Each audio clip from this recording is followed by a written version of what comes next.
I realized is when I became a homeowner and I started working on projects myself, I'd talk to my dad and I'd be like, "Oh, Dad, I need to do this project. I need some quarter round trim or something for this room." And he'll be like, "Don't buy that. I got that in the basement." so that's probably in your future where you're gonna be like, "Yeah, that's not helpful. Like I'm trying to do this tomorrow, and now I got to drive home to get something that I can just buy for very cheap on my own." Exactly.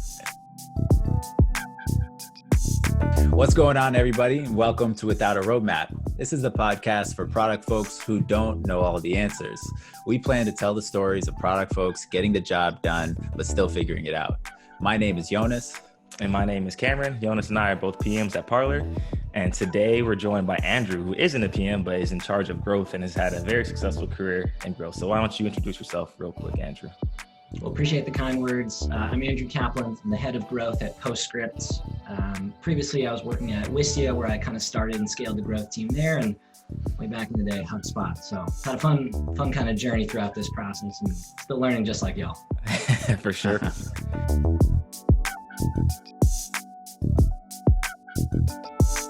So in your definition of growth, like what is that to you? Because it is a hot topic, seems to always be the common buzzword. And as for Yonas and I, as two PMs at early stage startup, it's probably most interesting to us right now because we're all actively trying to grow our company as well. Trying to unlock that growth. Yeah, it's a good question. And everyone kind of defines this a little bit differently. The way that I think about growth is like really a combination of three things. I think it's a combination of focus, resources, and an approach. And so on the focus side, I think it's looking at things a little bit more holistically. So it's less hyper-focused on maybe one KPI, but having sort of free reign to look at the full funnel and to identify areas that make sense to zoom in on, and then scoping out projects to meet those opportunities that you see. So it's having a little bit more of a full funnel focus, And then in terms of teams, it's a lot more cross-functional. You know, most teams are used to working in silos and having maybe access to cross-functional resources on one-off project basis. But I think a growth team to be successful has to truly be cross-functional. It needs to be resourced in that way to be able to accomplish what they see. And then in terms of approach, I feel like this is the most interesting because you can have a growth approach and not have a growth team or not have the resources that you need, to sort of execute what you read about as growth from other companies. But the way that I think about the approach is just a more incremental and iterative experimental approach to the work, sort of admitting that you don't know the right answer, but that you're going to be really diligent to set up a system to find the right answer and trying many different things over time and holding yourself accountable and just sort of letting go over this idea that you know exactly what it is to do, and you're just going to let go and just try many ideas until the answer surfaces itself. So I'm curious, like in that definition, growth being super important to companies and kind of differentiating themselves. Like you might get to a stage where you kind of have that product market fit, but then it's like growth is the next step. I want to use Wistia as a case study. I'm curious if Wistia came into their kind of explosion. They've gotten really, a lot of traction in the kind of like business side of video platforms. Like was growth important to like finding that positioning as like not just another video platform, but being business specific? And like how did growth play a role into its eventual success? Because it is such a big marketplace. Yeah, it's a lot of competition. Totally. A lot of what we did on the growth side was try to like validate things before we implemented at scale. A lot of companies, I feel like, find product market fit by having an incredible product, but have a lot of questions on segments and approaches and like stamping jobs to be done and personas and all that stuff. And so that's what growth really helped figure out at Wistia was, hey, we have a bunch of hypotheses around what would be the right area to focus on and who we're serving and how we serve them best. And the growth team put a little bit more process behind that to stamp some of those things really by experimenting. We collected a lot of data. We asked a lot of tough questions. We tried a lot of things. Most didn't work, but we did find a few things that worked really well. And then we shared those things with the rest of the company and sort of move forward in that way. So I think it's really iterative. Like at different phases of the company, you need different things, but certainly like right when you find product market fit and you're in that scaling phase, super valuable. You mentioned earlier that you find product market fit, and then you start to do all the growth activities. Is there like a certain stage of a company that you think growth is super critical to have? Or because you also mentioned that you cannot have a growth team and just have like the growth mindset within the company. So I'm not sure if there's a time at a company maturity or phase that it's like really critical to actually start having that growth team and have their defined responsibilities to drive that. A lot of growth teams run experiments. And like that's certainly one area of a growth team or like a growth operating system, but you really can't do that until you get to a certain volume. And so I feel like there's a lot of companies that are excited to hire somebody to lead growth and are excited to run all these experiments. And then the person gets into the organization and they learn that there's just not enough volume there and it's not a good use of their time. And to run an A/B test and have any level of confidence behind it is going to take you weeks and weeks and weeks, and you'd be better off leveraging your time in other ways. So I think if you've got some volume, and it's defined in different ways, but like if it seems like you've got volume or headed in direction to be a high volume business with product market fit, it's a great time to get a growth team. Before that, I think it's really valuable to have someone who's still focused on growth systems, creating those growth loops, finding ways for one user to help you get more users down the road, and starting to collect information that will be valuable as you scale.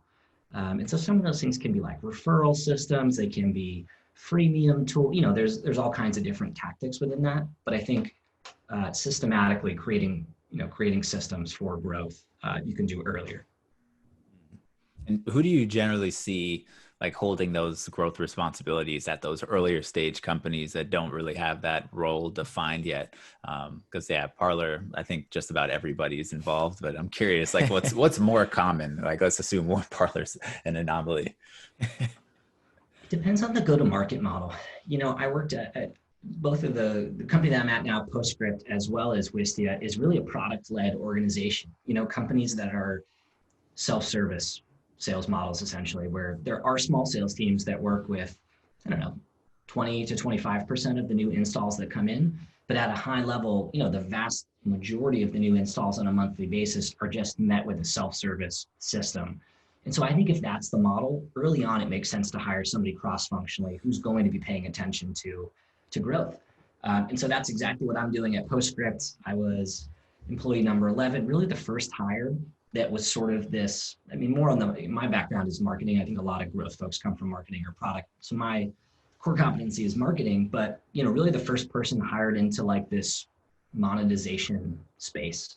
And so I've seen that be really common, or I've seen hiring either like a really talented PM who understands growth and onboarding and activation, who's focused on adoption and magic moments and all that good stuff, or a really savvy growth marketer who's doing a mix of like lead gen stuff, but maybe dabbling and starting to think about some user onboarding tactics as well.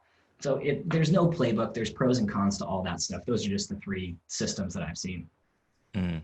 You mentioned magic moments. That's like kind of what we refer to internally at Parlor as like our aha moments. Yeah. Is that like the big thing for growth, like getting your users or customers to that magic moment as quickly as possible? Is that one like the levers you try to pull on a lot as a growth person? It's typically my North Star metric, an activation moment, magic moment, however you want to define it, but thinking through some way to determine where you're delivering value to the user. And I'm trying to get as many new people there as quickly as possible, and thinking through all kinds of questions and problems and frameworks to get folks there and to measure it over time. Ultimately, I'm accountable for revenue. Like, on a monthly basis, I report to the leadership and management team on how much self-service revenue we generated. But I can't jump through the monitor and shake someone and say, hey, bye, or, I'm not jumping on sales calls. So the levers I really have are to understand what's valuable to those users and to remove as much as I can in the way of them seeing that value as quickly as possible. That's like the core of my approach. Mm. How do you kind of define that magic moment? Is it something that the team internally thinks of, or is it a combination of both what the team internally thinks of and then also what the customer says? Yeah, it's a mix of all that stuff. Ideally, it's aligned with the user. And so you can ask users and you can do user interviews and user research and ask them, hey, when's the first time that you felt like you received value from the product? I think it's a really good way. And then I'm also a big fan of validating that with a little bit of quantitative analysis as well. And just seeing, hey, is the thing that people say is really valuable to them, does that correlate with, less user churn and hopefully more user, more usage over time, and hopefully more upgrades and things like that. So yeah, I think that those are kind of the two core ways. In my experience, people like really overcomplicate this because there's like so little information on how to define it. Like, I think if you Google it, there's like a handful of articles and they all kind of reference like the same initial article. And a lot of it goes back to the famous stuff that Facebook did way back. Like in 2008, they did all that stuff that was like 8 friends in 6 days or however it was. And so every company overcomplicates it. And then it just becomes really hard and it becomes not actionable. So I'm just a big fan of creating the simplest version of that metric as possible that is actionable. And if you have that, I think that that's a win, and it's okay to sacrifice a little bit of accuracy for something that's actionable. Just like my 10 cents. I've just seen a lot of companies really overcomplicate. Can you go back over the Facebook example again? I was way too young to know anything Facebook was doing when that was going on.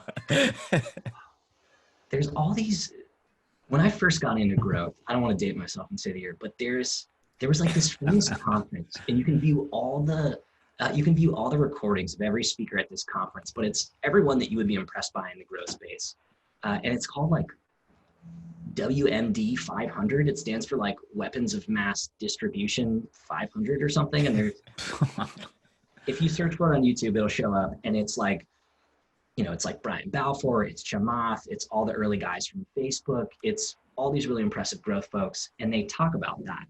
And so Facebook had some really famous, like, incredible amounts of data available, incredible amounts of people, power to analyze the data available. But they found out that their magic moment for their product early on, I forget, it was like 5 friends in 3 days or something like that. And so that was their magic moment. They tried to get as many new users to that point as possible, and they got really good at it. And obviously a fantastic product, but that was a big part of their success early on. Got it. Yeah, that's funny. Yeah, I mean, these North Star metrics are used like by product teams like pretty consistently, startups especially. So it's interesting to see that overlap, and who else is holding like responsible for metrics like these. It sounds like products and growth or marketing essentially. It just gets me thinking about the overlap, because a lot of these kind of marketing strategies that, we could also say their growth strategies are being led by the product team at Parlor right now. So I'm curious, like what am I missing right now in my responsibilities that differentiates my work from a growth PM as opposed to like what my title actually is, a PM. So I guess the question is like, it's like, is there like a specific definition for the growth PM? I think this is like a role that's become a lot more popular lately, or is like, should every PM's role involve growth? Well, I'm a little bit biased, but I think the latter, especially at certain types of companies, certainly at SaaS companies and subscription-based businesses, every person should be, thinking about growth and hopefully having some KPIs that hold them accountable to growth. I think the KPIs is sort of the main delineation I see. I've worked with a lot of amazing product managers in the past who mostly were just working on increasing the amount of core value available inside of the product and getting people to experience that core value over and over and over again. But I haven't seen as many that were driving towards like an initial user adoption point, a magic moment, an activation moment, et cetera. And so I think that it really comes down to KPIs. Anybody on any team can have the right approach. To growth, we talked about the approach, but I think it's the KPIs and what their success looks like in their role is like the main difference. I think the other part that I think about is maximizing the learnings outside of their role as like maybe another core component to somebody that works in growth. I'm learning what works constantly. Actually, I should say I'm learning what doesn't work constantly. And once in a while, I learn something that works. And part of the way that I've defined my role is to learn those things, but to share them with other teams so that everybody can get smarter over time. And so I think about myself as like, yes, I'm focused on growing the business, but I'm also focused on growing knowledge around the company about our user base and our customer base. And that's where you can really maximize your impact. So I think about that as like a core responsibility for a growth person as well, whether it's a growth PM or a growth marketer, to share those things with the other side. Yeah, you mentioned adoption as like a big part. And so when you're, as Yonas and I are both PMs and we're thinking of and releasing new features, driving adoption is, well, as we heard after interviewing dozens of product people, is adoption is something that everyone is struggling with for new features and everything that's going on with the product. Is that like a big aspect of growth as well for both growth people and product? Should it be more aligned and together when you're releasing a new feature and driving adoption? That should be part of like the growth responsibility of the overall product and the overall new features that you're releasing, because that could also either create a new magic moment or can aid the magic moment even more. Totally. And I think what's really interesting there is sometimes you can build something that you don't share with people in a way that helps you drive that usage. And so that's where like a growth person and a product person can be really working together, where the product person ships a new feature and the growth person works on making sure that, you know, they've implemented it throughout the life cycle and they've updated onboarding, or if there's a checklist or pop-ups or tours or email flows and things like that, that's being updated as well. So yeah, I think a lot about that stuff. Then on the flip side, I mean, you know, a growth person is only as helpful as that product is valuable. And so I think the two sides need to be really aligned on those jobs to be done. Like what is value on the user's terms, not in our terms, and making sure that you're both in agreement on that stuff as well. Yeah, it seems like the closest tie that I'm seeing between the growth and product roles is that kind of responsibility for revenue, more so than any other team. Like a customer team might be responsible for customer satisfaction, but like they're not going to be tied direct, or like churn reduction, but they're not really going to be tied directly to revenue. Whereas like you know, most of all are responsible for driving that revenue. And then, you know, that is going to have to happen kind of hand in hand with product strategy, which is, you know, inherently built around, you know, revenue growth, regardless of the size of your company. So I'm curious, like your thoughts on like some of the overlap behind like the product strategy and like growth initiatives themselves. Like how do you work directly with the product team to push forward like a revenue generating activity? Is it kind of in the same manner a product manager might work through like a new set of features? Yeah, it's interesting. All kinds of different ways is like the honest answer. One of the things that I think a lot about is like forgetting the feature, like feature by feature stuff, and like when new features get shipped, but more at a high level, what does the healthiest customer profile look like from like a quantitative perspective? What areas of the product do they use? What do they not use? What do they do right before they churn? What do they not do right before they churn? And I try to backtrack that to almost create like a health score. It's actually what we're doing right now at PostScript. We've kind of gone through the quantitative analysis and we've defined what a healthy account and non-healthy account looks like. And so a lot of what I think about is how do I get more of those unhealthy accounts or accounts that could go either way into that healthy bucket. And so there might be features that are really interesting to folks, but are outside of that, like, you know, features that if people use them, it doesn't really have an impact either way. And then there's really high impact features that if people aren't using them, makes them at risk. And if they are using, makes them very healthy. So I try to let the data guide my thinking more so than my excitement, is like the honest answer. And when there's new stuff that comes out, it's constantly revisiting that and figuring out how do these new things fit into that bucket? How does it change our perspective on the market, on what we think folks should be doing, on what they're telling us that they want to do, and all that good stuff. Yeah, it's super interesting. Like it does sound like in a sense you are like part UX researcher, part product lead. It's a nice hybrid role, and I don't know. Just after the last couple conversations we've been having, I've been a lot more interested in kind of the growth aspect of the business, because I think it does kind of blend those two aspects that I care about the most. It's interesting. I've always thought about myself as someone who I just care about creating more healthy accounts. Like I just want to help people get value on their terms. If that's on the website, if that's, you know, leveraging marketing and some of my core competencies, that's great. If it's not, if it's outside of that and it's like more in product, that's also great. But my like personal North Star as a person is I just want to provide value to our customers. I want to work at companies that provide value to the world and that are inspiring to me. And I personally want to have as many of those people that encounter our brand gain value from it. And so that's like my personal North Star.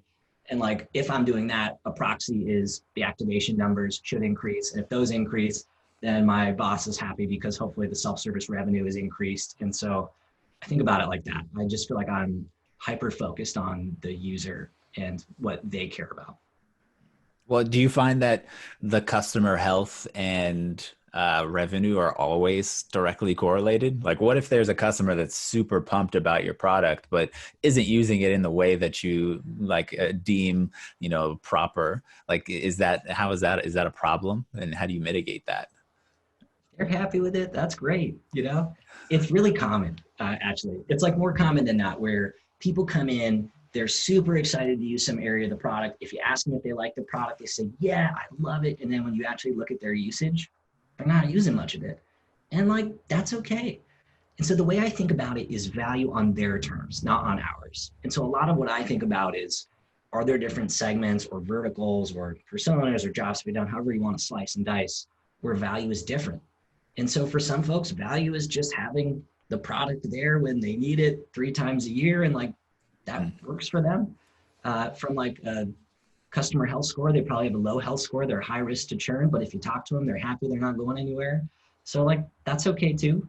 But I'm typically more focused on the folks that want a little bit more than that. Yeah, that's super interesting because you can always stress over the daily, monthly, weekly active users. But if you talk to the users and they're only using it, say once a month, once a quarter, and they're super happy with it, then it's probably fine. But you always kind of stress over people actually being in your product and having building the habit of them logging in every day or based on the type of usage you want your product to be. So that's super interesting to have it framed as value on their terms. I really like that. Yeah, way back I took the Reforge series. I think it was back in 2015 when it was called something else. It was Silicon Valley Business Review or something like that. And in it, because I was working at Wistia at the time, and it was a product where people didn't log in all that much, right? You host a video, maybe you look at, you buy it for the stats, but nobody ever looked at the stats. So they just embedded their video, they plopped it on their website. They logged in once a year when they updated the video, and that was it. And so I remember asking them, should I be concerned about that? Should I be looking at different metrics? And they used the example of TurboTax.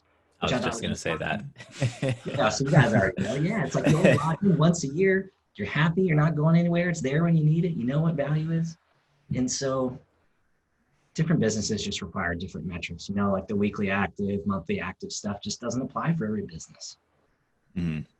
Yeah, the TurboTax example always comes up as, when talking about customer satisfaction and how you can't rely on these set metrics like monthly active user as a way to guide your actual product success, because different products work differently. And yeah, I'd be interested to see what their growth team looks like, especially at a time right now where there's so much confusion around, they don't have that set deadline. It's tax day is now. I actually don't even know what the new updated tax deadline is. So it's July 15th.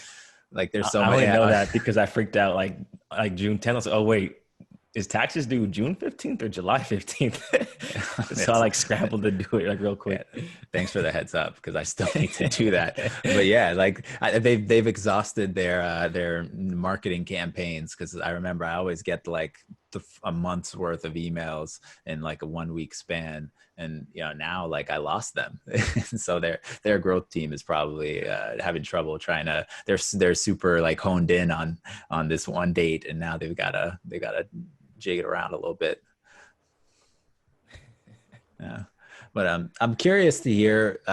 We spoke a little bit about dealing with growth at larger companies where there's more data sets available for you to make informed decisions with.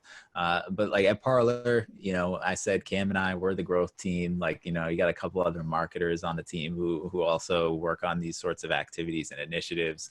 But it's super hard, and we find it difficult to measure the success. A lot of it is kind of just anecdotal at this point because of the low numbers that we have.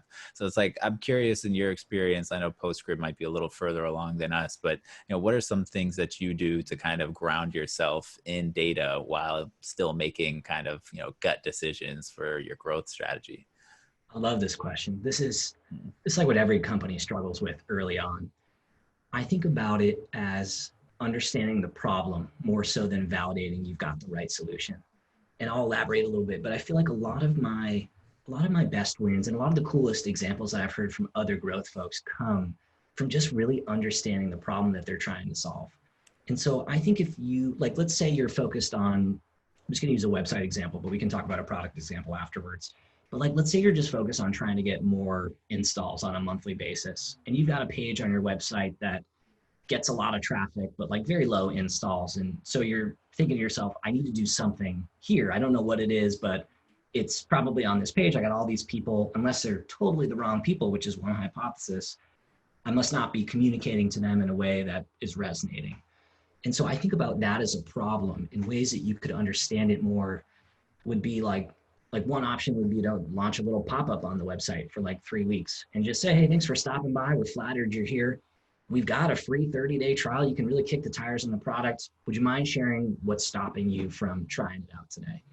And Sean Ellis, who's like the growthhackers.com guy, talks a lot about this. What's the number one thing that's stopping you today? And shockingly, people will tell you. Like we did this at PostScript a couple months ago, really. I almost said a couple weeks ago, but it was a while back on our pricing page. We were getting a ton of traffic to it, but we weren't getting many installs. So I ran this survey for a couple of weeks, and there was just a million questions.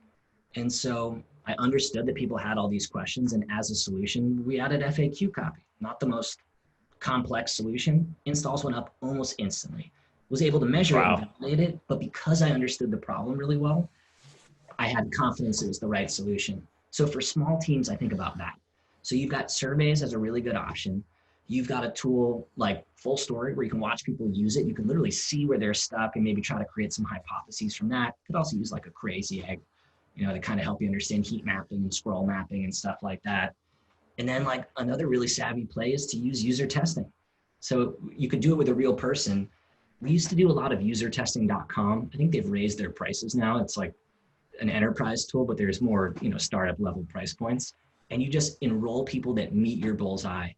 And you ask them very specific questions. Hey, you're on this page. Would you mind sharing what you think you're supposed to do next? Would you mind sharing the questions that you would have as you explore this tool? Would you mind sharing what would stop you from doing the one thing that we just told you is what the next step, all that good stuff.